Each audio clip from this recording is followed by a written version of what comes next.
Welcome back to the Fallen Forward Studios. In the shotgun seat It's me. Mr. Tristan Frazier. What's up, Lance? Man, it's good to have you. Dude, I'm glad to be here. I'm glad to have officially seen the studio. Hell yeah, what do you think about it? Oh, dude, it's badass. It's really cool, Straight man. out of 75. Uh-huh. It's That's older than really me, cool. believe it or not. Wow. Yeah. No, I'm just kidding. No. Yeah, I'm a 77 model. It's really sick, dude. It's really cool. I'm jealous, man. It's like I would love to drive one of these things. But obviously, they're probably so much work to maintain, like an old car. It's not bad. My dad... They're pretty simple. I remember being a kid, my dad had like a 76, it was a little Corvette, man. And I don't know, I remember being a kid thinking it was the coolest thing in the world. But then as I got older, I was like, why'd you sell that? It's just hard to maintain. It's kind of like a boat. Yeah. Well, they start to become toys. Mm-hmm. And, you know, at a certain part of your life, the responsible person says, I don't need as many toys. No, I I gotta sell can't do some the off. toy thing, man. Yeah. And now I'm like, this ain't really this is kind of, it was an extra for me. Mm-hmm. I bought it because my dad passed away. Mm. And I have a connection with him in a Ford truck. Like he had a 59. Damn. So when he passed away, I bought this as kind of a memorial. Mm-hmm. And as I started smoking, about to smoke a cigar, I got the idea to do the show. That's really that's cool, where man. it came from. It's really cool. But you came all the way out here from? I'm from Mount Sterling. I live in Lexington now, so not that bad of a drive. It's like 45 minutes. Yeah. But I'm a Mount Sterling guy. Recently got connected with another songwriter, Taylor Lansdale, who you should definitely have on here, man. He's another Mount Sterling guy. We'll send each other songs. It's funny. Very similar perspectives, I feel like, on things, especially the small town Americana stories, which this is all new to me. I was a rocker for 10 years and still am, so this is new to me. You're kind of switching gears a little bit, but you're a lot. It's like you're switching gears, but you're not getting out of the vehicle because you still got your rock band stuff with Bedford. Mm-hmm. And that feels like we're not in survival mode anymore, so I can actually do more things. I'm not having to book all the shows and do all the content, and hell, even the songwriting has become even more collaborative. I still write probably 85% of the lyrics, but I don't know, it's just opened this new avenue. And honestly, I can blame Colin because he turned me on to the Hound. Yeah. And that changed my ear, man. I don't know, I was never into it, even though my dad, dude, for 10 years has been like Todd Snyder, Bob Dylan, Steve Earle, screaming that stuff at me, and I just, nah, dude, I want to listen to the Doors, I want to listen to Zeppelin and all that stuff, and I still love it, but it's not what I listen to anymore. It's truly not, and my ear has just changed. My palate's changed. I want to make that. It's weird. I love when that happens, man. It's weird. I got the bug. And you still, when I first met you, I was with Bedford, Mm-hmm. and you're behind the drums, playing drums, and you're also doing some vocals. Mm-hmm. That's the thing about Bedford is like you guys all have powerful vocals. Yeah, we've been always blessed with that, dude. Colin too was like I was in the studio one day at the Hound, and I wanted to hear one of his originals. Mm-hmm. He's a singer-songwriter too, and fantastic. It's like you guys bring the best of everything together as one. You got a new band you just started up, and this is you as a front man. Yes. And you're writing all the stuff. Yep. And I'm releasing some songs over the next 6 months.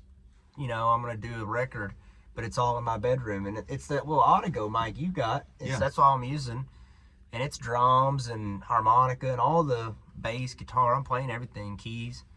And I don't know. It's definitely not Bedford, and it's songs that aren't Bedford.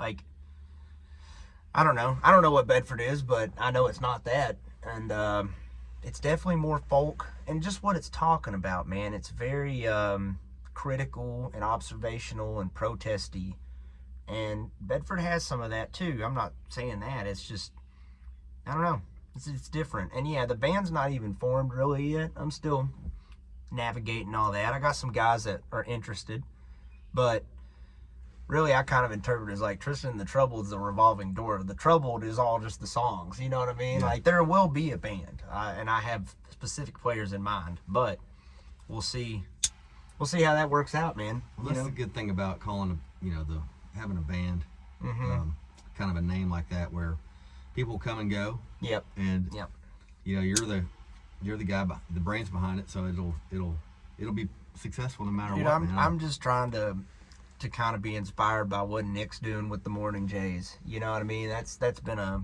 role model of mine for the whole time, honestly. Sonny Best is kind of what started Bedford. It started with a cajon, because none of us were like, I don't want to haul a drum set around, Yeah. And I played drum set, but it was just like, how can we go play cheap and easy? Well, those boys are doing it, you know what I mean? Must be a thing. And I grew up in church, and the cajon was always big in youth group, man. The cajon was always at youth group. All the worship songs, man, that you can always play those on cajon. So it was there. It was just interesting to me how those guys have always kind of been leading the way, like they're always 10 steps ahead. And I'm like, oh, okay. That's what you do at that point. You know what I mean? And it's interesting too that both those guys, Christopher Bentley and Nick Jamerson, they both have their own solo thing. They come together as Sunday Best. Yep. And they also they've inspired. When I come on onto the Hound, and I get interviewed by Matt Wickstrom. Yep. And Matt has you do the Mount Rushmore. I added Sunday Best, like he asked me, like, because I think Sunday Best kind of inspired, like, even Tyler Childers around that time, man. He was inspired Bedford. You know, that's like it's monumental. Yeah, those guys. I don't think you have any of it without them. And I even look at, weirdly enough, right now, at least in Lexington. So there's been that whole Americana Appalachian sound, right? And I'm just now getting on board with it, honestly. I'm just now jumping on that sound. But there's also a punk scene happening right now. Yeah. In Lexington. And mark my words, somebody right now is being the same thing that Sunday Best did for Americana.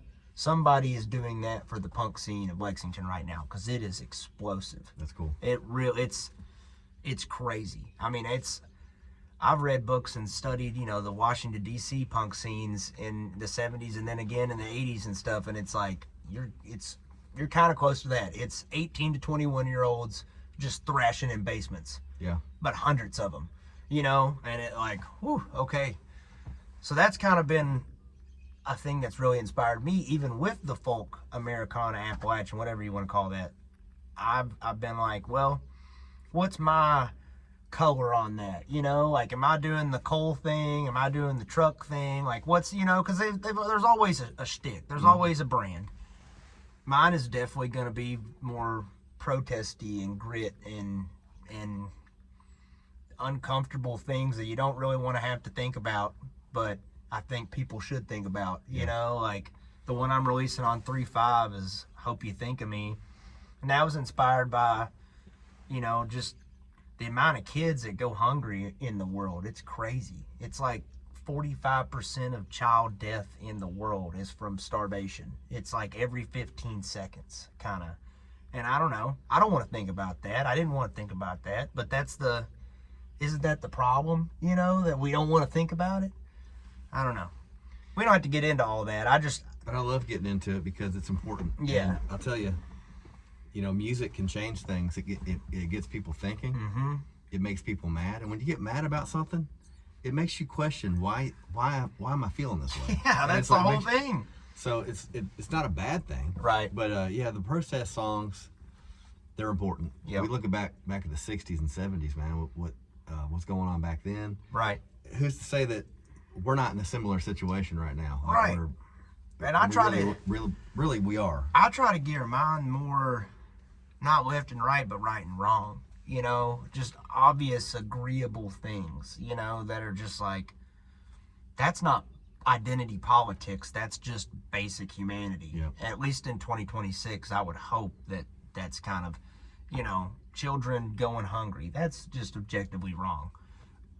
I think Nazis are just objectively wrong. Bedford's got an anti-Nazi song. That's not taking that any further. Some people have taken that further and be like, well, are you this? Are you that? And it's like, you can figure that on yourself. I wear my heart on my sleeve. If you don't know what how I feel about things, and then you need to look a little harder. Yeah. But I'm not gonna I'm just so anti-divisiveness right now. I think that's, and so then how do you make people think and get angry and not mad at you or the guy next to him, but mad at, more like honestly mad at yourself? Like, don't blame somebody else. What can you do? How can you help make the world better? Sometimes it's just being nice to people. Sometimes it might be going to a food bank or donating money or stuff like that. But to be honest, I don't know if we need that as much as we just need decency out of people. You know, just treat people nice, man. That's what Laidback always says. It's another one of those Mount Rushmore guys, man. David Prince. And the thing is, man, it's inspired you to change your entire mindset as far as what you're doing with music. You know, you're doing the rock thing, but also taking the time to write down how you're feeling into a song, in hopes of doing some good. Yeah. That right there is what is going to open up a door to make that possible. Because not a whole lot of people are into it for that. They're into it for the fame or the money, which typically doesn't exist. No, it's not. You're playing a worse lottery than being a professional athlete, man. It's so hard, and it really doesn't have anything to do with how talented you are. Sometimes it does, but it's really who you know. I mean, we all know that.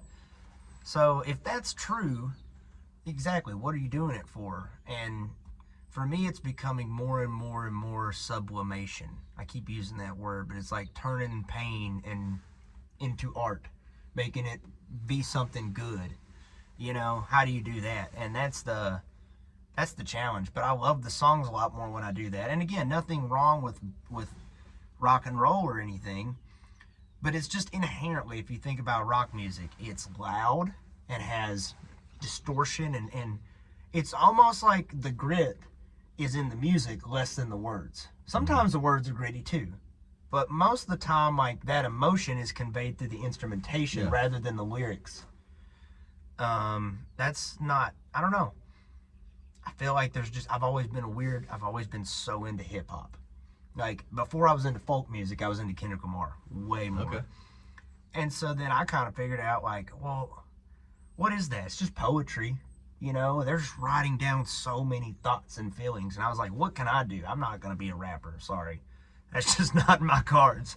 But I think I could do some folk stuff. You know what I mean? And then sure enough, as I kind of started getting into it a little bit, and I learned like 20 Bob Dylan songs. And I was like, okay, I get it now.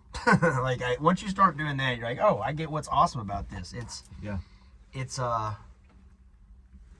can just understand how a person felt when they sing that style of music much more than I think you can with rock. Because, again, it's apples and oranges. I'm just ready to do both. I need both outlets. Yeah, and it all comes from, people's need of an outlet. Think about even R&B, rhythm and blues. It's like the blues, man. Yep. It's a human condition. It is, man. Everybody has them. Yep. And at some point, that was somebody's outlet. There's like, I need to get this out. And then people relate to it. And they're like, man, I love that. You hear that guy down the road singing about what we're doing? And exactly. And before you know it, but that's folk music too. It is. It's all the same. It is, man. But different. I don't know. It was that project's been a long time in the making. I feel like, even before I was into the style of music it is. It's like, how do you be a prolific songwriter and be in a band with guys, and you got disagreements on the style and the approach to the songs, and I don't know, like, I feel like what happens to people when you don't have that outlet is it, like, at least for me, I don't know, I can't speak for anybody else, but it inflated an ego towards the one project, and I kind of was domineering a little bit with the band and was like, I don't want to play drums anymore, I want to play acoustic guitar. And I wanted that sound. I wanted that drive-by truckers thing. And ironically, we're still doing a couple songs that sound like that. But I don't know. It's just letting go and being a more humble servant teammate with the band. And then this project, I can kind of, this is different. But that was a hard battle. And it honestly led me to stop drinking through that whole course of that whole thing, weirdly enough. Because I know it's first world problems, but man, I get so into the band drama sometimes, man. And that's one thing about being in a band for 10 years is like, God, there's a lot of it. I've had people come and go and come back and just the drama, dude. And so how do you figure out how to not have drama, you know? And I would say in just the month that I've had the Troubled has been some of the most feng shui band hangs we've ever had. And part of that's probably the not drinking too, but it's just, I don't know, we're just getting along. So that's been really good. I don't know. I'm already thankful for that. Yeah. Sometimes, it's therapy in a way. Like to have, I think sometimes when people have trouble with each other, there's a disconnect on the communication, right? Absolutely. And so we let things pile up to the point where it explodes. Yep. And so it's almost like I can't believe you know me that well. Yeah. And you let me get this much frustration in my life. Exactly. Instead of realizing like, no, there's other things that I can do to make this better. Yep. And like what you said, it's like, the feng shui kind of thing. It's like there's a yin and a yang kind of thing that happens too, with like you have positive, you have negative, it all works together. Yep. And in a band where you have so many different personalities, everybody wants a little something different. Yep. On any given night. Yep. And learning how to deal with that, it's like, that. And for you guys to be putting out some badass music, and also like the best music that I think you guys have been putting by out far. is coming out now. Yeah, by far. Oh, wait till you hear the stuff we're recording right now. I mean, it is. If you like the Drive-By Truckers, it's everything you love about them. Hell yeah. It's I don't know. It's been very good and very inspiring that's finally going good. For me, it's been expectations. Just, I don't know, like somehow by having a different outlet I'm solely responsible for, made me lower my expectations of what I need from the other guys every day, which actually just makes me thankful for everything they do. Instead of like comparing it and like, you need to do this by this day and this, Colin took so that I could come to this, Colin took our bus to the tire shop. You know what I mean? Just so that I could come do this. That's cool friend stuff. And that was just a nice thing he did. So I can't really say too many nice things about that right now, because it's going good, which again makes me, me and Colin talking about this, it makes me excited for this, and that makes me excited for that, and his job benefits from Bedford doing well, but Bedford benefits from his job, and then that benefits me, and then we're all just kind of growing this big family. It's the tides thing rising, and I don't know what changed from 2 years ago or 3 years ago, other than I think you get older, and you get a little bit more wisdom, and you write better songs, period. Like you said, it's just, your songs are better. That's why you're getting growth. I mean, you want, and that doesn't mean there are not people with fantastic songs that don't have the growth, because there's so many people that have much better songs than I do that nobody's ever heard. And that's tragic. So there is so much luck with it. But man, I don't know. It also took 10 years. So we didn't make it or anything, but we're definitely further down the road than we were. Like at this point in my career, I could stop and be like, that was a great time. Like that was, I achieved something out of it. I made some great art with some good people. That does not mean I'm stopping. It's in fact the opposite. It's like base camp. Right. That's nice to have. Okay, base camp. We could go anywhere from here and I would be okay with it. If it slowed down over 10 years, that was all right. It was a nice peak. Yeah. If it kept going, I'd be like, well, I'm not shocked about that. We made it here. Why wouldn't we keep going? So 10 years is about that time too where you start to get really good. And it is. It's that 10,000 hours theory. Yep, it is. And you guys have been really good for a long time though, but now it's like it's different. It's evolving. Yeah, and I love what's happening. So, it makes me. I don't know, dude. I'm like, I already know a couple of the guys that, like, the Troubled is gonna. I hope that those guys come play with it sometimes. Like, I'm kind of trying to make that a super group, because I don't. Bedford plays so damn much. Like, you know, we're gonna get 20, 30 shows a year with Troubled, maybe, if that. And so, I don't know. I just kind of want to get all the cool players and just have it be a. Again, it's not a jam band. It's very much folk. But then there'll be moments. I don't know. I'll send you some stuff that's unreleased that I'm recording right now with the Audigo, and you'll be like, okay, I get it. It's I'm very excited. I'm very excited for the Bedford stuff. I don't know. I guess it's just right now it feels like somebody's calling me. It feels like what's on my heart is giving back, feed to the younger guys a little bit, you know. And so I'll go. Well, that's what the open jam that we have. I love when younger 19, 21-year-old bands come in there, man. They're little greenhorns, dude. It's awesome because you can just you see yourself in that, man, and you can also see like, oh my God, these guys aren't going to make some of those same mistakes if they're smart, you know, like they'll save themselves a lot of heartache. I fucked it up, you know what I mean? But they might actually have a chance. Like, it's cool.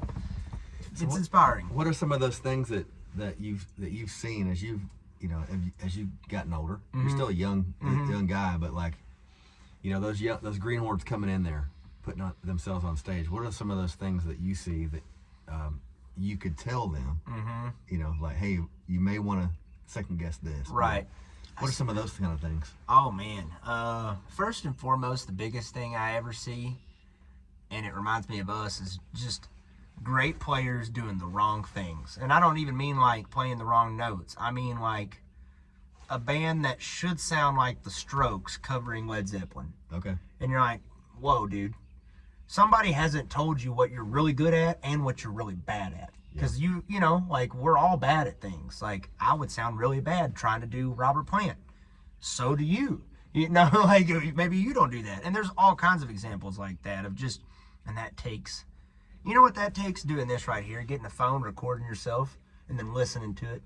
And you'd be shocked how many people don't realize that until they're much older. It's like, you mean the way I hear it is not what it actually sounds like out there? Right. Whoa. That's all radical, especially with singers. Yeah. Learning to sing and like, is it or is it or is it like, where do you push from? How do you hold your mouth? And that's different for every song. Oh my, like it gets a lot. And so but that's the thing, Lance, is finding like your voice. All those things that I would tell them, I don't really tell them because there's no sense. Like, people told me, I didn't listen. I thought I already knew. You know, you're 21. Hell, you're 25. You still, like, there are things that at 28, I probably think I know that when you talk to me at 35, I'll be like, dude, I didn't know shit at that point. You know, it's just, the best thing I think you can do is just honestly encourage people. Not the kind of encouragement where it's like, your mom's like, go on American Idol when you actually are just going to get, not that. At that point, you should probably be honest with somebody. But there are plenty of bands that you see the potential. Don't lie to them and tell them they're the best thing in the world yet. That's a lie. And that will go to their head, and they'll stop practicing. They'll drink more. I did all this. Yeah. Like, you can don't do that. But just tell them, like, stay with it. That's the best.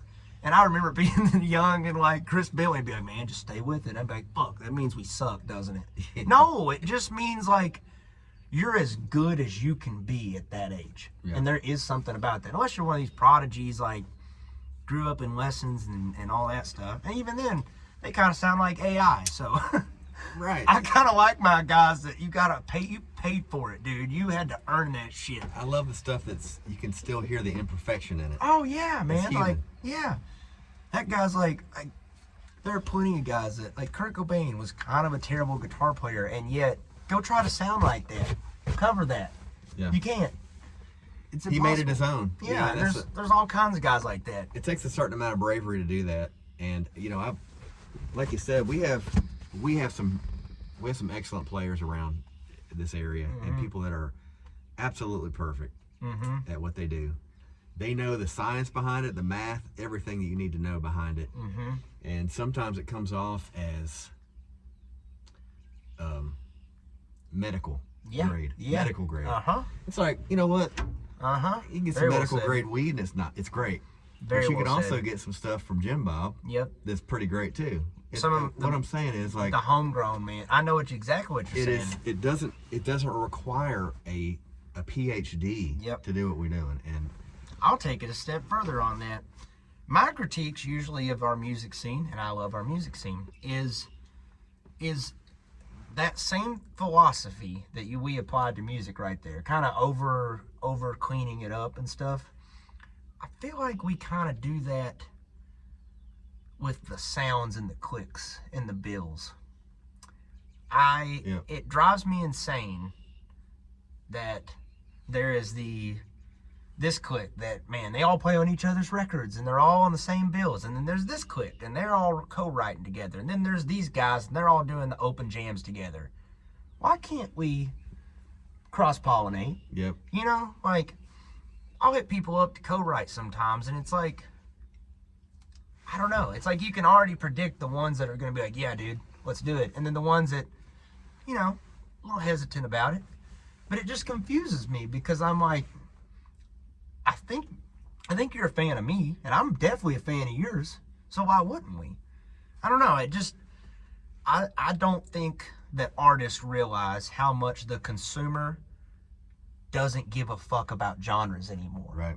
Like, if you actually consumed music more than you made it, you know, and more than you listen to your own music, some of them, then you would hear the playlists that people make, and it's like, it's all over the fucking place. Good. That means we can be. There's no rules anymore. Yeah. There never really was. But like, there kind of was if the whole thing was a record deal and you got to go to this guy and give him your CD and all that. There's rules there. But those rules are gone, dude. Like, nobody has a fucking clue how virality works really, how good song. Like, we don't know. It's magic. Yep. So just write with people and like, I don't know. More inclusivity, man. There's a whole underground rap scene in Lexington, but nobody knows about it because they don't really get on any bills, man. And that's not to say like Broadway, because I'm sure if I posted that on Facebook, there'd be all kinds of people like, what are you talking about? We do this and this and this and this. Yeah. Like, I'm not saying that it's not happening, but I think we could do better still. Yeah. I think we could do better because there's a huge plethora, like, and it's already on the map, but when Kentucky gets even more on the map, music scene, when the day breaks that people realize this is Seattle, this is Memphis, like, this is another one of those cities in its prime. Like, in the music history tree, there's been these cities that just pop off every now and then, and just all the right things clicked at the same time.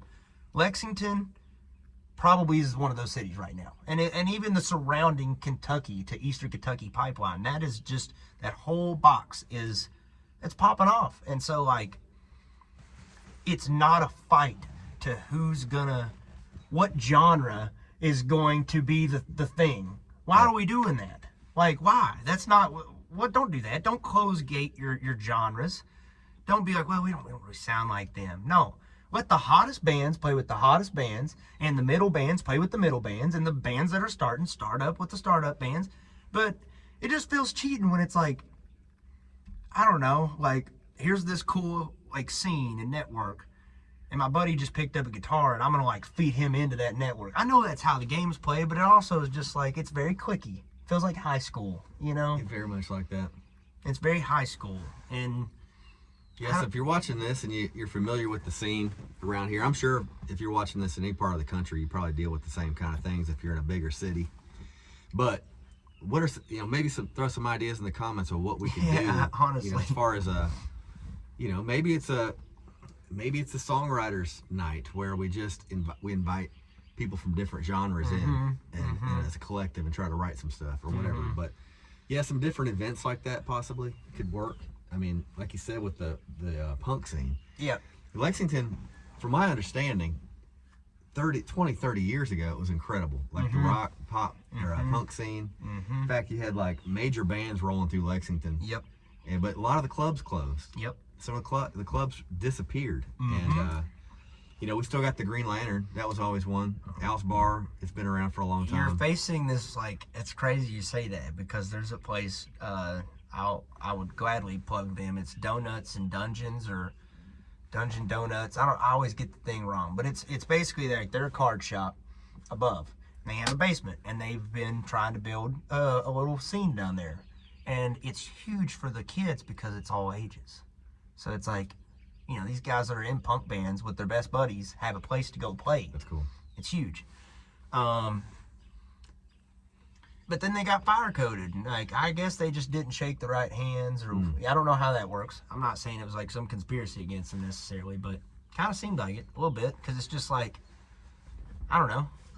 It's gotta have. That's weird that one of the hottest venues in the city, because I mean you're talking 200 or 300 people like going to there like every time they do anything because it's one of the only ones that's under, you know, you could be under 21. And the whole college scene's there. You know, it's that's kind of the heart of it right now. And there's a battle to get it reopened. And so maybe just a different location, or I don't know. I think I don't know. I actually don't know any of the things, so I'm not going to speak on, I don't know. But I do know people should be watching that, and when they open, go support them, because they've kind of been revolutionary to the alt-punk underground kind of things it's needed a home, you know? It's also, too, very punk rock to not give a fuck. Yeah. And say, you know what, we're going to get together and play anyway. It's the ideology, man. Yeah. Like, that's the whole thing. Like, I wish people would stop thinking more about less genre sound and more like of each genre as an ideology, you know? Like, what is folk? That's of the people. What is jazz? That's experimental and improv. What is punk? That's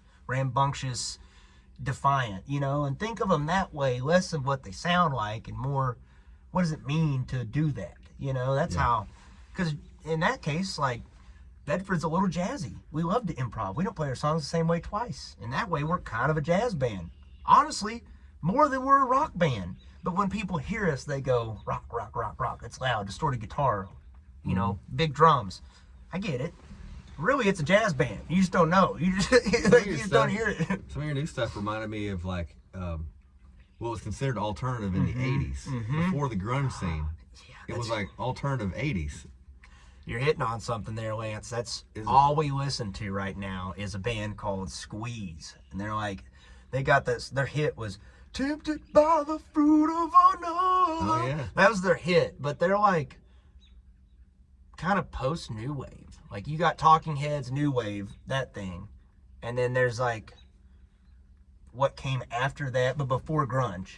That's kind of where we sit. Man, there's a weird box there. I love that. That's kind of where because then you can hear what was going to be Smash Mouth. You can hear what was going to be like Sugar Ray and Nirvana. But you also hear Def Leppard, and you also hear like Talking Heads and Genesis. But who were their influences? Led Zeppelin, the Beatles. So it's like there's a weird twilight there. 85 to 89, there's so much good music right there. And it's rock, but weird. And it was all the, like, honestly, kids like me, you know, like, we're all, Bedford, it's a bunch of intellectuals, man. You wouldn't believe it. We come off as goofball stoners, but, like, kind of conversations we hold in that band bus while we're driving are insane, man. We've gotten into quantum physics and all that stuff, and so it makes sense that it's, like, it's kind of proggy, you know? It's got a little progressive rock to it. Really big with the dads. We're really big with the dads, man. 55 and older, God, they love us. But they also, they love like a certain side of Bedford, you know what I mean? And then like all of our buddies that we work with that are like our age or younger are like, no, I like your indie, you know, like We Weren't Afraid and all that stuff. It's just funny. Yeah. As an artist, I think you should not give a shit about anything. Like, Nick Jamerson told me one time, he's like, dude, you got to fall in love with the process, because the minute you're finished with the song and you show another soul, it's not yours anymore. You gave it up. You just showed everybody. Yeah. You know, like, it's not your song anymore. It's open to critique. You just gave the world that song.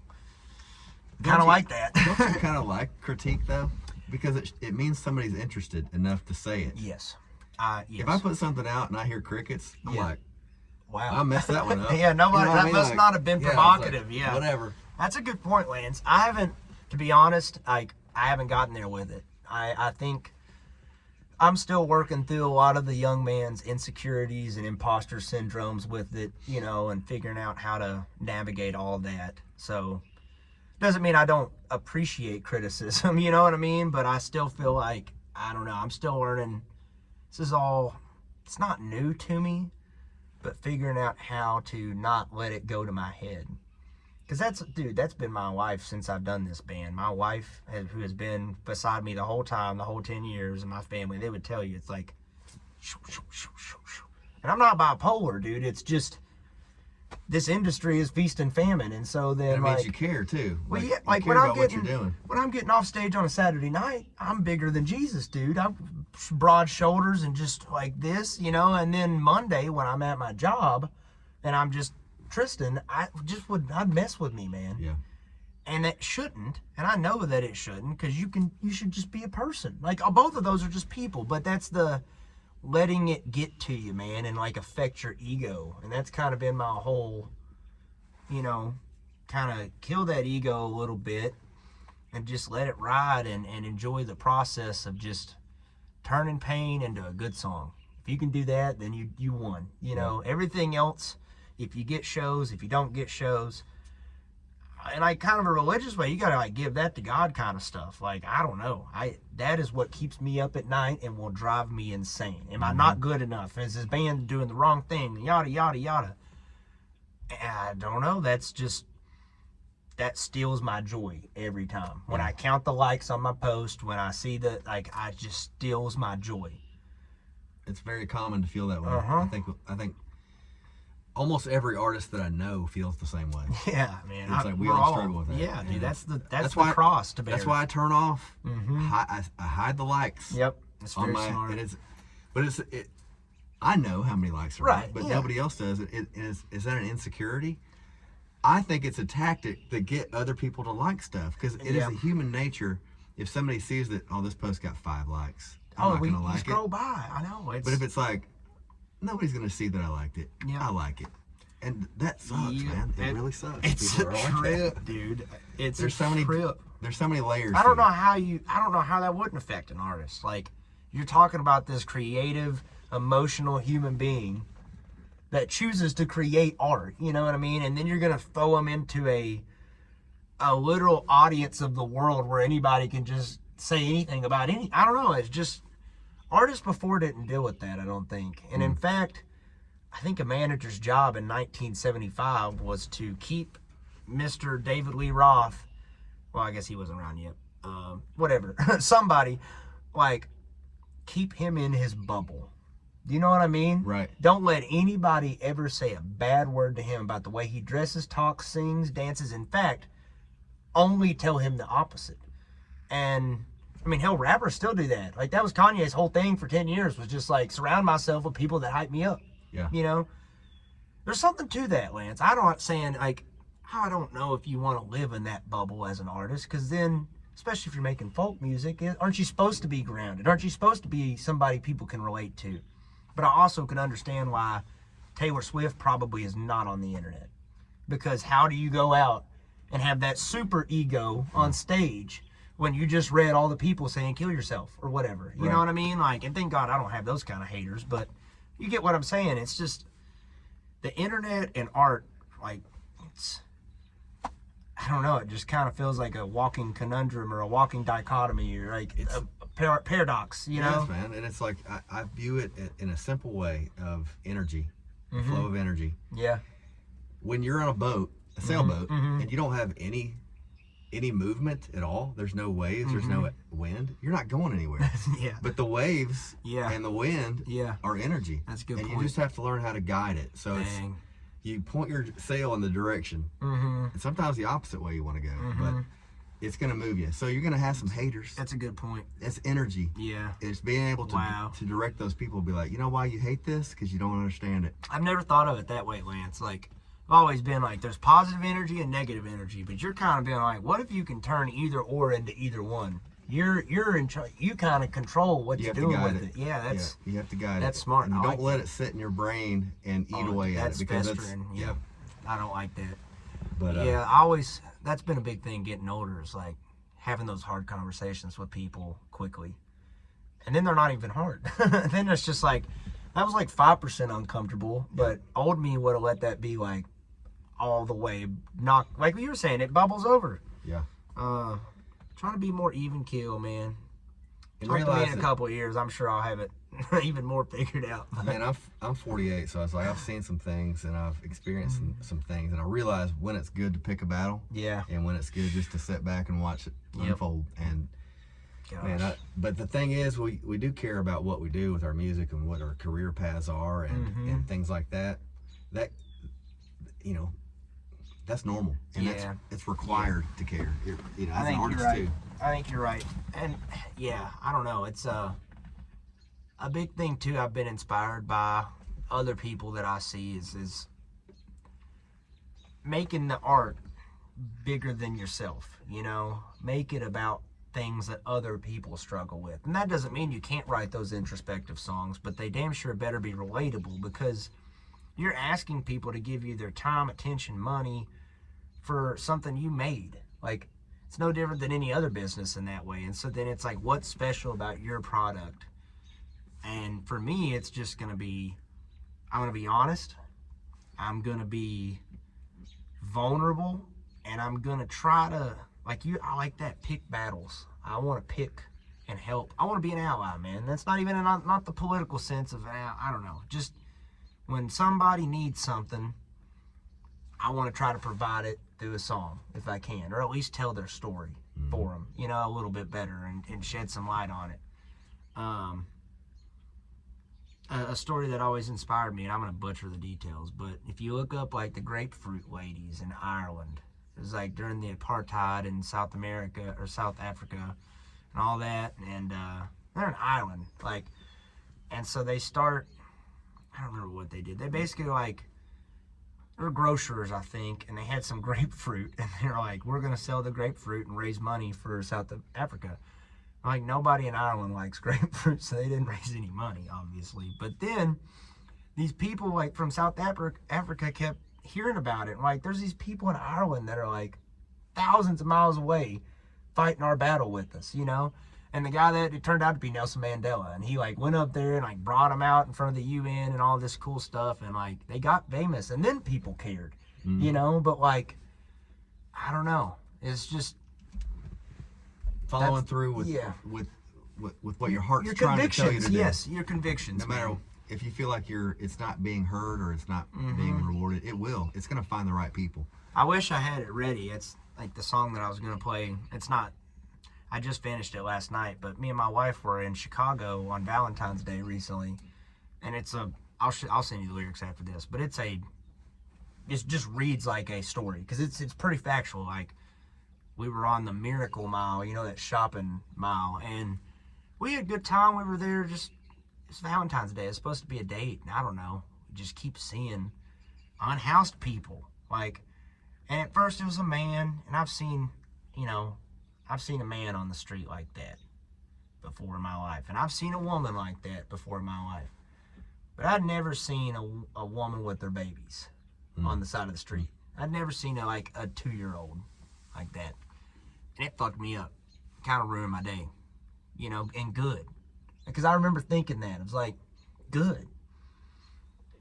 And I wrote that song. It's just kind of like, I think it's called Screaming Hearts, and the whole tagline at the end of each stanza is, you got to learn to teach your heart to scream.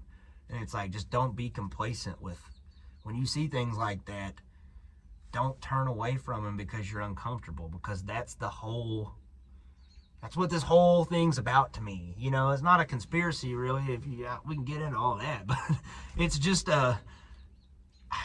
we just can't be so apathetic, man, as a people. And it starts locally, man. Just every individual just trying to be a little less complacent. And I'm not just talking like when you see the person asking for money at the intersection, give them a 20. I don't know if that's what the kind of change that's going to be required to fix that kind of stuff. I don't know yet. I don't really know I don't have all those answers. But I know we should be asking them. It really is love. Yeah, honestly. I think it's just. It sounds pretty basic to call it that, but that's what it is, and it's loving your enemy. I mean, where have we heard that before? Okay, I'm glad you said that, because it's like, I don't really consider myself a religious person. I'm very spiritual and have a lot of faith, you know. And it just so happens, like, I grew up in Christian church, so I do typically lean that way. But I'm pretty open-minded about all that stuff, but it's irrelevant, because it's just, I've always been kind of struck by, I remember learning in high school, like, just statistics about, okay, globally, not just Christianity, but all religions, less and less and less and less and less religious globally. Suicide up and up and up and up and up. Crime up and up and up. And I don't even know if those are correlated, because usually it's more poverty. But I'm just saying, it's like, it does seem like you can't kill God and not replace it with something. You can't just leave that vacant, you know? And and maybe like the God that we had before maybe we did need to like kind of work through that and pick a new one. And but I'm just saying, you like as a species, I don't think we do well without some faith in something. Otherwise, like what is the point, man? Like what do you have to hold on to there? And I don't really give a shit what people believe, as long as it don't hurt nobody else. It's pretty simple. Like, but you got to believe something, man. Because I don't know if I think love is the most natural thing, but I think humans are naturally not very loving. Do you know what I mean? Like, left to our own devices. That doesn't mean we need religion. I'm not getting into that. I'm just saying it's I don't know. There's a lot of bad shit in the world, and there's a lot of money consolidated to a few people, and we need spread, and I don't really have a good reason to tell them to give their money up other than it's just the right thing to do. And if that's not enough, then maybe they do need to believe that there's a God that's going to strike them down. Whatever, I don't care. Whatever gets them to fucking point from A to B, that's all I care about. Yeah, it's a very complex thing, man. I've talked about this on the podcast before. We're up over 40 minutes, so we're probably it's all right. Yeah, we can wind out. Yeah. But I was raised in a very strict religion. I decided to leave it, and when I left, I realized, man, I still need something. Yeah. Oh, and I tried my best to think that, lean towards that agnostic or atheist for a while, and then I was like, no, I'm more agnostic. I think there's a God, but I don't think that he really cares about me. And I know that's not true either. Right. So right. It took me a while to evolve back into that. Yep. But what I realized was my rejection was some bad things that happened to me. That's It doesn't mean that God's not there, doesn't care. It's it took me to get to that place, and I know that God forgives me for that too. Like even being in that situation of well, maybe it's not second guessing. Maybe for me and all of us, it's like we should focus less on codifying the answers and more on the good feelings. Because I would go as far to say that the guy in India right now praying to the Hindu God is getting that same light and feeling in his chest that I get when I'm up praying to Jesus, and the person meditating, do some yoga right now is probably getting that same, whatever the fuck that is. Yeah. We share that. Why do we have to call it whatever you want? I don't know.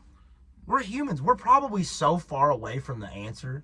We don't even, why are we trying to figure that out? We're really good at building tools and math and like geometry and square things. Humans are really good at that. We're really terrible at all the other stuff, like the abstract. We don't fucking know. Yep. We don't know shit about our brains. We don't know why we dream. We don't know how songs are made. We don't know any of that cool shit. We're not any really closer to figuring it out than we were before we had calculus. It doesn't really do anything for the right brain, spiritual shit.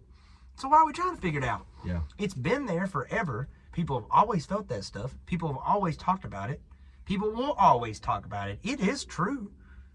But what it is and how it operates, I don't. And if anybody tells you they know, they're probably trying to sell you something.